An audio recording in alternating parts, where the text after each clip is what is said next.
नमस्कार विद्यार्थी मित्रांनो, तर माझ्या यूट्यूब चॅनलमध्ये मी तुमचं सरचे स्वागत करीत आहे.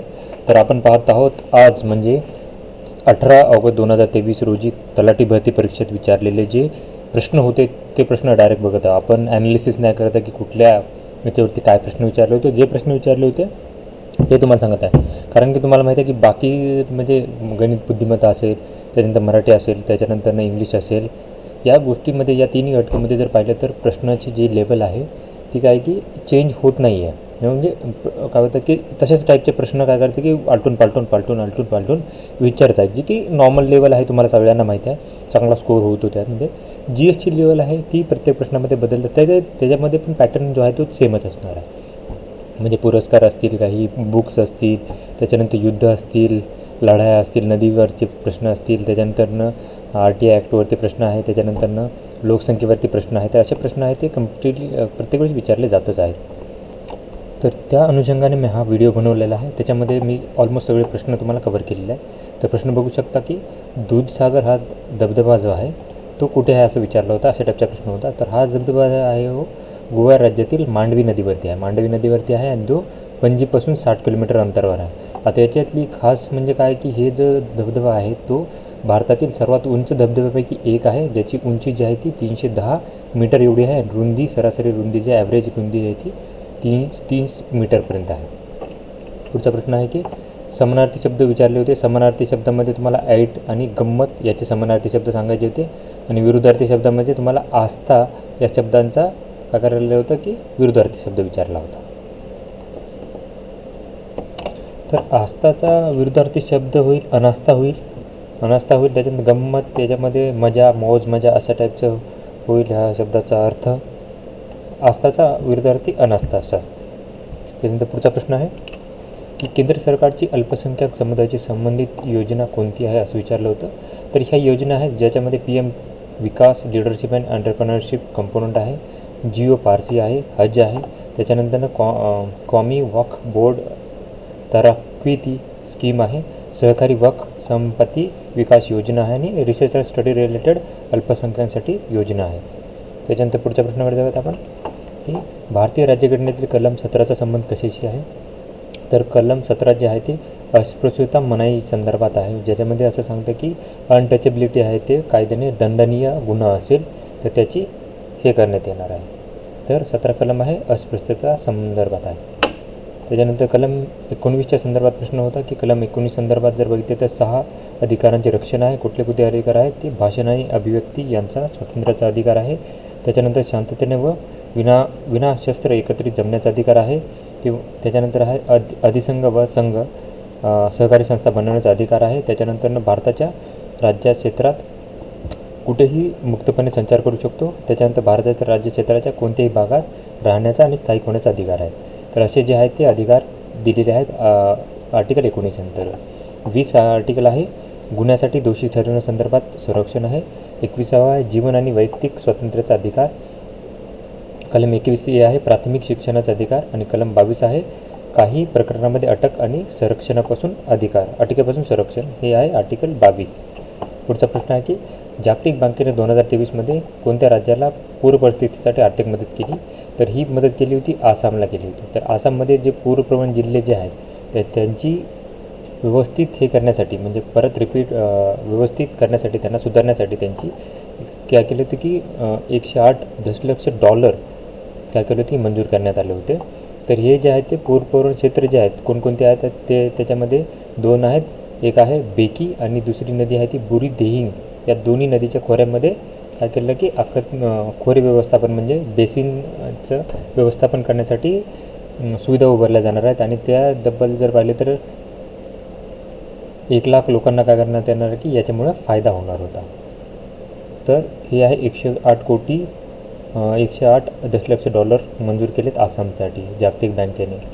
पुढचा प्रश्न आहे की शीतयुद्धाच्या संदर्भात प्रश्न होता.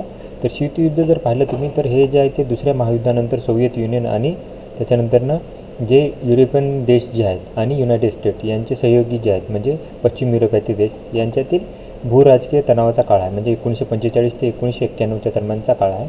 त्याच्यानंतर दुसऱ्या महायुद्धानंतर 2 महासत्तांचे वर्चस्व असलेल्या 2 गटांमध्ये विभागले गेले. सोव्हिएत युनियन आणि अमेरिका याचे 2 गट पडले. तर या दोन महासत्तांमध्ये प्रामुख्याने भांडवलशाही USA आणि कम्युनिस्ट सोव्हिएत असे वैचारिक हे होत्या, वैचारिक लढाई होती, त्याला कोल्ड वॉर वापरले जाते. आणि याच्यामध्ये युद्धामध्ये जर मित्रराष्ट्र पाहिले तर UK, फ्रान्स आणि ज्याचे नेतृत्व अमेरिका करत होते आणि सोव्हिएत युनियन असं होतं. त्याच्यानंतर स्वातंत्र्यानंतर काँग्रेसचे पहिले अध्यक्ष कोण होते, भारतीय अध्यक्ष कोण होते असं विचारलेलं आहे. तर पहिले अध्यक्ष जर पाहिलं तर 1885मध्ये WC बॅनर्जी होते, ज्याच्या सत्रामध्ये 72 उमेदवार होते, 72 प्रतिनिधी होते. त्याच्यानंतर 1986ला कलकत्ता इथं झाले, त्याचे दादाभाई नौरोजी अध्यक्ष होते. 1987ला मद्रास इथं झाले, सय्यद बदरुद्दीन तैयबजी होते अध्यक्ष. त्याच्यानंतर 1888मध्ये झाले ते अलाहाबाद इथे झालं होतं. जॉर्ज यूल हे पहिले इंग्रज अध्यक्ष होते. आणि 1948 रोजी जयपूर इथे झाले ते पट्टाभी सीतामय्या हे अध्यक्ष होते, जे की भारतीय अध्यक्ष होते स्वातंत्र्यानंतरच्या काळातले. त्याच्यानंतर प्रार्थना समाजाची स्थापना कधी झाली होती असा प्रश्न होता. तर प्रार्थना समाजाची स्थापना जी आहे ती झाली होती 31 मार्च 1867 रोजी करण्यात आली होती मुंबई इथे. तर ते स्थापना कोणी केली होती की आत्माराम पांडुरंग, महादेव गोविंद रानडे आणि इतिहासकार भांडारकर यांनी स्थापना केली होती प्रार्थना समाजाची, मुंबईत केलेली आहे. पुढचा प्रश्न आहे की तत्वबोधी समाजाच्या स्थापनेसंदर्भात प्रश्न होता. तर ही जी सभा होती त्याची स्थापना देवेंद्रजी टागोर यांनी काय केलं की ही केली होती 6 ऑक्टोबर 1839 रोजी कलकत्ता येथे केली होती. त्याच्यामध्ये काय केलं, उपनिषदांचे सार, धार्मिक विषयावरचे चिंतन या संमेलनाचा उद्देश होता. सुरुवातीला तिचे नाव तत्वरंजनी सभा होते. त्यानंतर ब्राह्मण समाजातील काही विभक्तांनी स्थापन केलेली ही संघटना होती. नंतर त्याचे नाव बदलून तत्वबोधिनी सभा ठेवण्यात आले आणि 1859मध्ये पुन्हा ब्राह्मण समाजात काय केलं की याला विलीन करण्यात आलं होतं. पुढचा प्रश्न आहे की पंडितचा समानार्थी शब्द. तर बघा, सुधी, विद्वान, कोविद, बुद्ध, धीर आणि मनीषी हे पंडितचे समानार्थी शब्द असू शकतात. त्याच्यानंतर मनी विचारल्या होत्या, डोंगर पोखरून उंदीर काढणे म्हणजे एखादी खूप मोठी गोष्ट करून छोटीशी गोष्ट भेटणे, म्हणजे खूप कष्ट करून छोटीशी गोष्ट भेटणे म्हणजे डोंगर पोखरून उंदीर काढणे होते. उतावळा नवळा गोडव्याला भाषिक म्हणजे प्रत्येक ठिकाणी घाईघाई करणे अशी व्यक्ती जी त्याला उतावळा नवळा गोडव्याला भाषिक म्हणतात. त्याच्यानंतर ताटाखालचे मांजर असणे याचा अर्थ होतो की एखादी व्यक्ती म्हणजे काय करते की तुमच्या आधिपत्याखाली असणे, तुमच्या हाताखाली असणे असा आहे ताटाखाली मांजर याचा अर्थ राहतो. त्याच्यानंतर पुढचा प्रश्न आहे महानायक ही कादंबरी कोणाची आहे. तर महानायक हे आहे कादंबरी विश्वास पाटील यांची आहे. त्यांनी काय केलं की सुभाषचंद्र बोस यांच्यावर आधारित एक कादंबरी आहे जी की 2005मध्ये प्रकाशित करण्यात आली होती. पुढचा प्रश्न आहे की युगंधर हे पुस्तक कोणी लिहिले. तर बघा, युगंधर पुस्तक लिहिलेलं आहे शिवाजी सावंत यांनी. आता त्यांचे बाकीचे कादंबरी पाहूयात आपण. मृत्युंजय आहे, छावा आहे, युगंधर आहे, कवडसे, कांचनकान, लथार, ऐशी माने तसेच नमुने हे त्यांचे पुस्तक आहेत शिवाजी सावंत यांचे. त्याच्यानंतर पुढचा प्रश्न आहे मी सावित्री ज्योतिराव ही कादंबरी कोणी लिहिली. तर ही लिहिली आहे कविता मोरकर यांनी लिहिली. पुढचा प्रश्न आहे की भारतातील पहिली सौर मोहीम जी आहे, सोलर मिशन जे आहे भारताचं इस्रोचं, ते कुठलं आहे. तर आदित्य L1 हे मिशन आहे जे काय करतं की सूर्य जो की पृथ्वीपासून 1.5 दशलक्ष किलोमीटरवर आहे आणि त्याच्या काय करते की लँग्रेज पॉईंट जो त्याला L1 पॉईंट म्हणतात, लँग्रेज पॉईंट, त्याच्या भोवती काय करतं की ही यान हॅलो ऑर्बिटमध्ये ठेवले जाणार आहे. आणि तिथून काय करतात की ते काय करणार आहे की त्याचं निरीक्षण करणार आहे. त्याच्यामध्ये सूर्याचा सगळ्यात बाहेरचा जो थर आहे कोरोना त्याच्यामध्ये निरीक्षण करेल, ज्याच्यात ते अंतराळयानामध्ये वेगवेगळे सेटअप्स असतील ज्यात 7 पेलोड असणार आहेत. त्याच्यानंतर पुढचा प्रश्न आहे की रातंधळेपणा कोणत्या जीवनसत्वाच्या कमतरतेमुळे होतो. तर रातंधळेपणा जर पाहिला तर रेटिनॉलमुळे होतो. आता बाकीचे बघूयात आपण. B1मुळे होतो बेरी रोड. त्याच्यानंतर B2 म्हणजे फ्लेविमच्या कमतरतेमुळे मंद आणि खराब त्वचा होते. त्याच्यानंतर B112 म्हणजे बालामीन याच्यामुळे अशक्तपणा येतो. त्याच्यानंतर ॲस्कॉर्बिक ॲसिड म्हणजे विटॅमिन C याच्यामुळे स्कर्वी होतो. आणि विटॅमिन D कॅल्सिफेरॉलमुळे मूळदूस हा रोग होतो, म्हणजे कमीपणामुळे होतो. पुढचा प्रश्न आहे की दुसरे अँग्लो शीख युद्ध कधी झाले. तर बघा, दुसरे अँग्लो शीख युद्ध झाले 1848 ते 1849 या वेळेमध्ये. आणि पहिले युद्ध जे झालं होतं ते 1845 ते 1846 या कालावधीत झालं होतं. पुढचा प्रश्न आहे की लोहाचे प्रमाण सगळ्यात जास्त कोणत्या पदार्थात असतं. तर बघा पालकात जास्त असतं, गोड बटाटे मटरमध्ये असतं आणि ब्रोकोली आणि स्ट्रिंग बीन्स याच्यामध्ये लोहाचे प्रमाण, आयर्नचे प्रमाण जास्त असतं. पुढचा प्रश्न आहे, समता सैनिक दलाची स्थापना कोणी केली? तर समता सैनिक दल जे की समानतेसाठी सैनिकांची सेना आणि समानतेसाठी लढणाऱ्याची पार्टी म्हणजे SSD संक्षिप्त स्वरूप आहे याची, ही भारतीय समाजातील सर्व अत्याचारित घटकांना हक्कांचे संरक्षण करण्याच्या उद्दिष्टाने 24 सप्टेंबर 1924 रोजी डॉक्टर बाबासाहेब आंबेडकरांनी स्थापन केलेली एक सामाजिक संस्था आहे. पुढचा प्रश्न आहे, 2011च्या जनगणनेनुसार सर्वात कमी लोकसंख्या असलेला केंद्रशासित प्रदेश कोणता आहे? तर बघा इथं आपले 7 केंद्रशासित प्रदेश आहेत. तर त्याच्यानुसार जर बघितलं तर लक्षद्वीपची सगळ्यात कमी आहे, ती म्हणजे 64,473 एवढी लोकसंख्या आहे. तर सगळ्यात कमी आहे लक्षद्वीप याची. तर करेक्ट आन्सर आहे लक्षद्वीप असणार आहे. त्याच्यानंतर पुढचा आहे, 36व्या राष्ट्रीय खेळ स्पर्धेत महाराष्ट्राला किती पदके मिळाली? तर हा जो आहे राष्ट्रीय खेळ 2022मध्ये झालेला आहे. गुजरातमधील अहमदाबाद, गांधीनगर, सुरत, वडोदरा, राजकोट आणि भावनगर या 6 शहरात आयोजित केला होता. जर बघितलं तर महाराष्ट्राला जर पाहिली तर गोल्ड मेडल जे आहेत ते 39 आहेत, सिल्वर 38 आहेत, ब्रॉन्झ 63 आहेत, टोटल 140 मेडल आहेत. पुढचं आहे कलम 33 कशा संदर्भात आहे? कलम 33 असं सांगतं की या भागाद्वारे काय केलं की हे हक्क सेना इत्यादींना लागू करताना त्यामध्ये फेरबदल करण्याचा संसदेचा अधिकार आहे.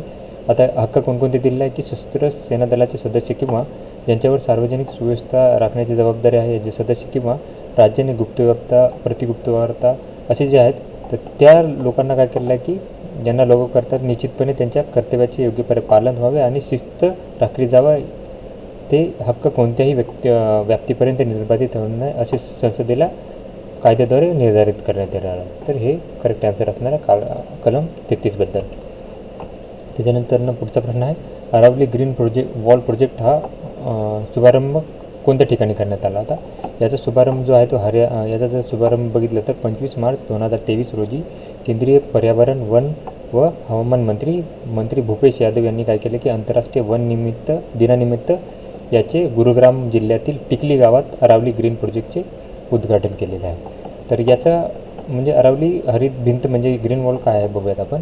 तर हरियाणा, राजस्थान, गुजरात आणि दिल्ली या अरावली पर्वता रांगेभोवती 1400 किलोमीटर लांब आणि 5 किलोमीटर रुंद ग्रीन बेल्ट बफर तयार करण्याची महत्त्वाकांक्षी योजना आहे. त्याच्यामध्ये काय होणार की खूप सारे जंगल, वॉटर बॉडीज वगैरे याचे काय करणार की संरक्षण करण्यात येणार आहे.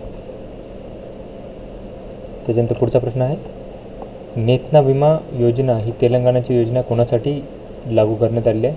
तर बघा ही तेलंगणा नेतना विमा योजना जी आहे ती केलेली आहे की तेलंगणा नगरपालिका प्रशासन आणि नगर विकास मंत्री यांच्या हस्ते शुभारंभ झाला यांचा.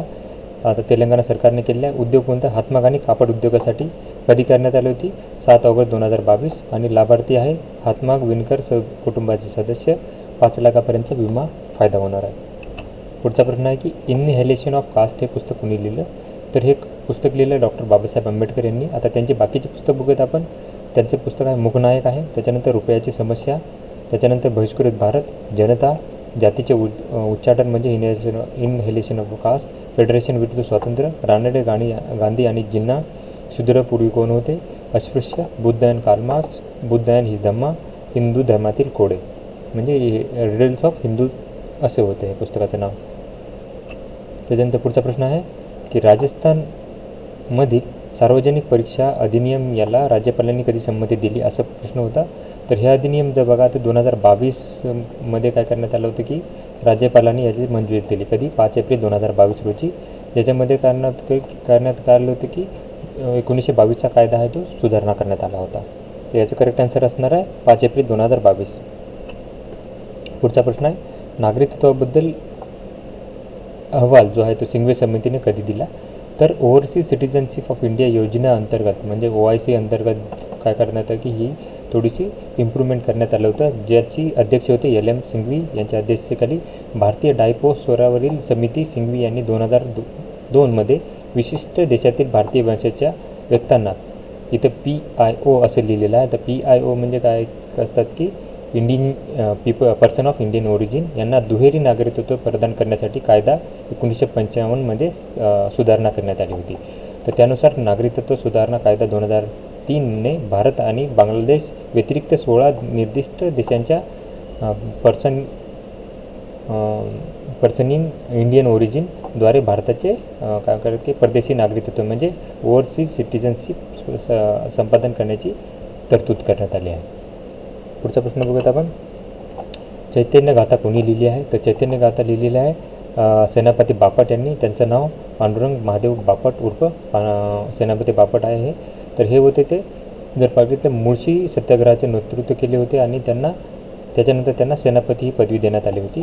त्यांनी लिहिलेले ग्रंथ बघूयात आपण. चैतन्य गाथा, गीताहृदय आणि गीतासेवक हे गांधीयन विचाराचे होते. पुढचा प्रश्न आहे की आरोग्य मैत्री हा उपक्रम कशाशी संबंधित आहे? तर संकटात सापलेल्या विकासशील देशांना काय केले की राष्ट्रांना वैद्यकीय पुरवठा करण्यासाठी आरोग्य मैत्री हा प्रकल्प कोणी चालू केला होता? परराष्ट्र मंत्रालय, जे की जयशंकर यांच्या अंडर येतो. तर त्यांनी काय केलं होतं की वेगवेगळ्या देशांना लसी उपलब्ध करून देणे. कोविडच्या काळामध्ये जवळजवळ 100पेक्षा जास्त देशांना आपण काय केलं होतं की मेक इन इंडिया लसीचे पुरवठा केलेला आहे. पुढचा प्रश्न आहे की न्यायमूर्ती हेमंत गुप्ता यांनी हिजाब संदर्भात काय निकाल दिला आहे? तर यांनी काय केलं की 15 मार्चला यांनी काय केलं होतं की हिजाब संदर्भात जे हिजाब घालतात क्लासरूममध्ये तर त्यांना अवैध घोषित करण्यात आलं होतं. कर्नाटकच्या ह्याच्यामध्ये हायकोर्टात हा निकाल दिला होता. तर त्यांचं नाव होतं हेमंत गुप्ता. त्याच्यानंतर दिमित्री मेंडेलोव संदर्भात होते. तर हे काय करत होते की यांनी यांचं जे जीवन बघितलं तर 1834 ते 1907पर्यंत यांचं जीवनकाल होतं. आणि त्यांनी काय की पिरियडिक टेबलमध्ये त्यांचं खूप महत्त्वाचं योगदान आहे, ज्याला की मेंडेलिव्ह टेबल असंही म्हणतात, पिरियडिक टेबल. तर मी काय केलं की ऑलमोस्ट तुम्हाला सगळे प्रश्नाची उत्तरं दिलेली आहे. तर अशाच माहितीसाठी माझ्या चॅनलला सबस्क्राईब करा, व्हिडिओ लाईक करा आणि इन्फॉर्मेशन मित्रांसोबत शेअर करा. धन्यवाद.